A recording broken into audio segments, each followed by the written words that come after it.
Hello friends, welcome back to our channel. आज की इस वीडियो में हम लोग 29 फरवरी 2024 के करंट अफेयर का रिवीजन करेंगे। पहला क्वेश्चन है आपका, वैश्विक बौद्धिक संपदा सूचकांक 2024 में भारत को कौन सा स्थान मिला है? भारत को 42वां स्थान मिला है।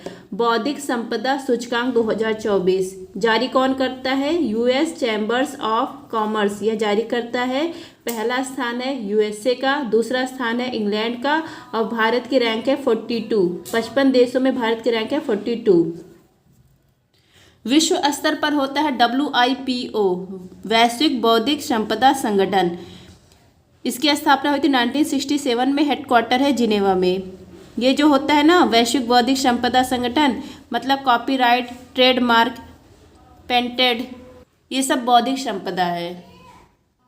नेक्स्ट है आपका world happiness index, peace index, इसमें भारत की रैंक है 126। वर्ल्ड प्रेस फ्रीडम इंडेक्स, इसमें भारत की रैंक है 161। ग्लोबल हंगर इंडेक्स में भारत की रैंक है 111। ग्लोबल जेंडर गैप इंडेक्स में भारत की रैंक है 127। ग्लोबल इनोवेशन इंडेक्स में भारत की रैंक है 40। ग्लोबल फायर पावर इंडेक्स में भारत की रैंक है 4th। शेयर मार्केट में भारत की रैंक है 4th। पर्यावरण प्रदर्शन सूचकांक में भारत की रैंक है 7th। नेक्स्ट क्वेश्चन है आपका, हाल ही में देश के लोकपाल अध्यक्ष पद पर किसे नियुक्त किया गया है? तो इनका नाम है अजय मानिक राव। लोकपाल एक संस्था है, अधिनियम है 2013 का। इसमें एक अध्यक्ष होता है और 8 सदस्य होते हैं मैक्सिमम।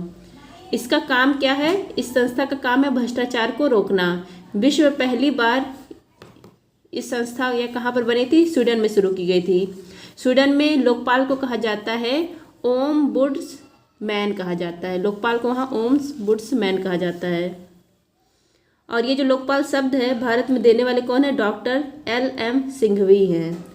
लोकपाल के पहले अध्यक्ष बने थे पिनाकी चंद्र घोष और अभी हाल ही में दूसरे नंबर के अध्यक्ष नियुक्त हुए हैं सुप्रीम कोर्ट के पूर्व न्यायाधीश अजय मानिक राव। जो लोकपाल होते हैं इनका कार्यकाल होता है 5 साल या 70 वर्ष की आयु और मिनिमम एज कितनी होती है? 45 वर्ष होती है। नेक्स्ट है आपका है क्वेश्चन कि वर्तमान में विधि आयोग किसके अध्यक्ष है? ऋतुराज अवस्थी। मुख्य सूचना आयुक्त वर्तमान में हीरालाल समरिया हैं। मुख्य चुनाव आयुक्त हैं राजीव कुमार। महान्यायवादी कौन है? R वेंकट रमणी। और वर्तमान में 16वें वित्त आयोग के अध्यक्ष कौन है? अरविंद पनघटिया है। 15वें कौन है? नंद किशोर सिंह है। फ्रेंड, जिसको भी इसका PDF चाहिए आप लोग टेलीग्राम पर सर्च करेंगे @justdoityar, वहाँ पर मेरा चैनल आ जाएगा। वहाँ पर मैंने मैसेज पिन कर दिया है कि किस प्रकार आपको इसका PDF मिलेगा। और जिसको भी तिरंगा बैच का कंप्लीट PDF चाहिए उसकी भी जानकारी मैंने अपने टेलीग्राम चैनल पर दे दी है। और जो डेली करंट अफेयर का PDF लेगा ना तो उसके साथ तिरंगा बैच और ब्रह्मास्त्र 2.0 की PDF फ्री है। नेक्स्ट है आपका तिरंगा बैच है, कुमार गौरव सर के द्वारा ही चलाया गया था और यह स्टैटिक जीके के लिए है। स्टैटिक जीके ऐसा पार्ट होता है ना जिसके जो फैक्ट पर आधारित होता है और फैक्ट जल्दी बदलते नहीं है। जब कोई वर्ल्ड रिकॉर्ड बनता है तभी फैक्ट बदलते हैं, नहीं तो वही रहता है। नेक्स्ट है आपका, हाल ही में वित्त मंत्रालय ने किसे नामित भारतीय वाहन के रूप में अंतर्राष्ट्रीय उड़ानों के लिए अधिसूचित किया है? आकाशा एयर को अधिसूचित किया है। आकाशा एयर यह नामित भारतीय वाहन है, मतलब अंतर्राष्ट्रीय उड़ान के लिए यह नामित हो गया है। और करने वाला कौन है? वित्त मंत्रालय करने वाला है। आकाशा एयर, इसके संस्थापक है विनय दुबे और इसका हेडक्वार्टर है मुंबई में। मतलब किसी भी विमान को नामित किया जाता है भारतीय वाहन के रूप में तब नामित किया जाता है अंतर्राष्ट्रीय उड़ान देने के लिए जब इसकी न्यूनतम जो अनिवार्यता है 20 विमान की पूरी हो जाए। तो इसकी 20 विमान की अनिवार्यता पूरी हो गई, तब इसको अब अंतर्राष्ट्रीय उड़ान के लिए नामित कर दिया गया है, अधिसूचित कर दिया गया है वित्त मंत्रालय के द्वारा। नेक्स्ट क्वेश्चन है आपका, प्रतिवर्ष राष्ट्रीय विज्ञान दिवस कब मनाया जाता है? या मनाया जाता है 28 फरवरी को। राष्ट्रीय विज्ञान दिवस 28 फरवरी को मनाया जाता है। इस साल का थीम है विकसित भारत के लिए स्वदेशी तकनीक।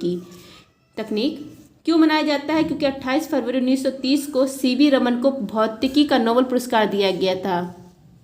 इन्होंने रमन प्रभाव की खोज की थी। इसी के याद में 28 फरवरी को मनाया जाता है राष्ट्रीय विज्ञान दिवस और शुरुआत होती है मनाने की 1986 में।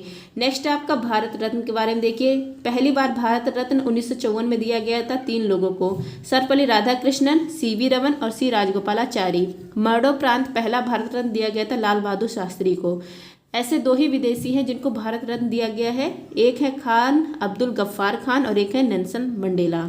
नेक्स्ट है आपका भी हाल ही में 5 व्यक्तियों को भारत रत्न देने की घोषणा की गई है। कर्पूरी ठाकुर, लाल कृष्ण आडवाणी, MS स्वामीनाथन, चौधरी चरण सिंह, PV नरसिम्हा राव।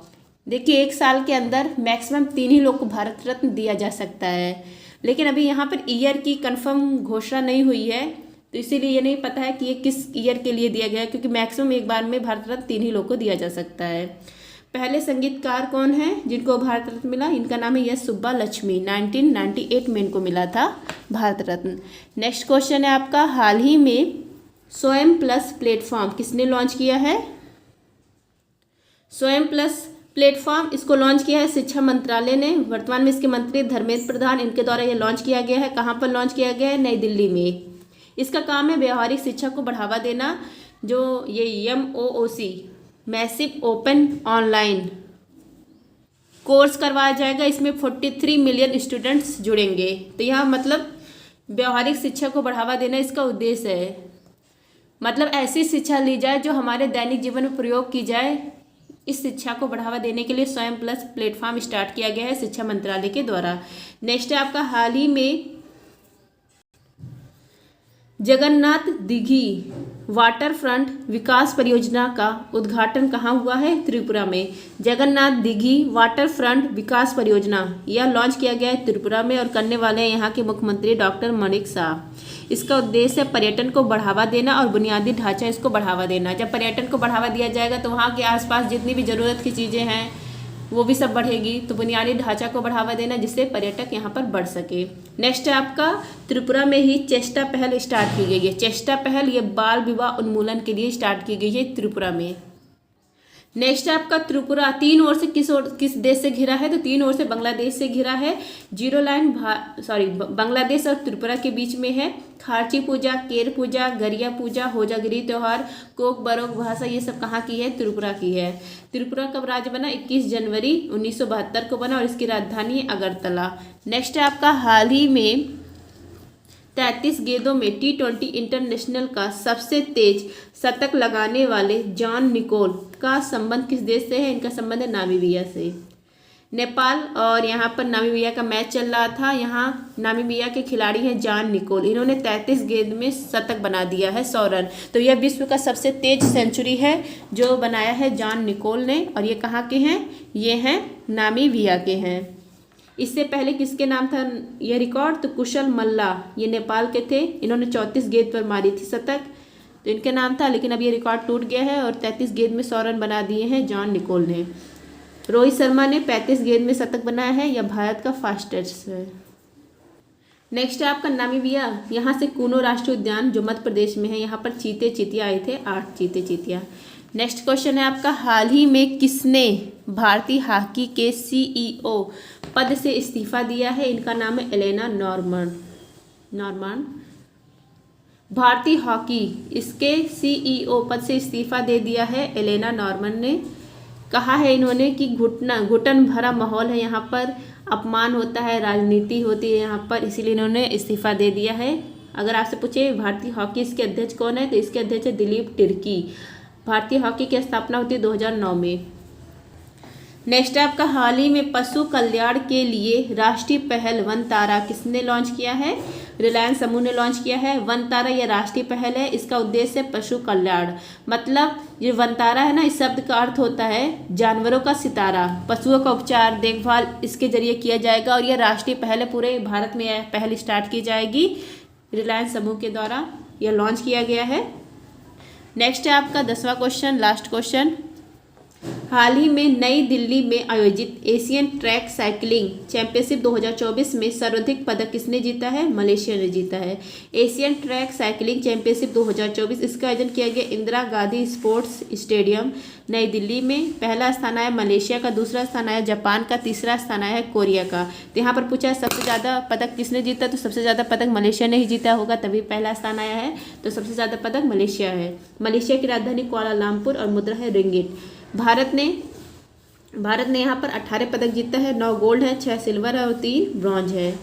नेक्स्ट है आपका, सरकार ने वित्त सचिव TV सोमनाथन की अध्यक्षता में KYC मानकों के लिए गठित की समिति।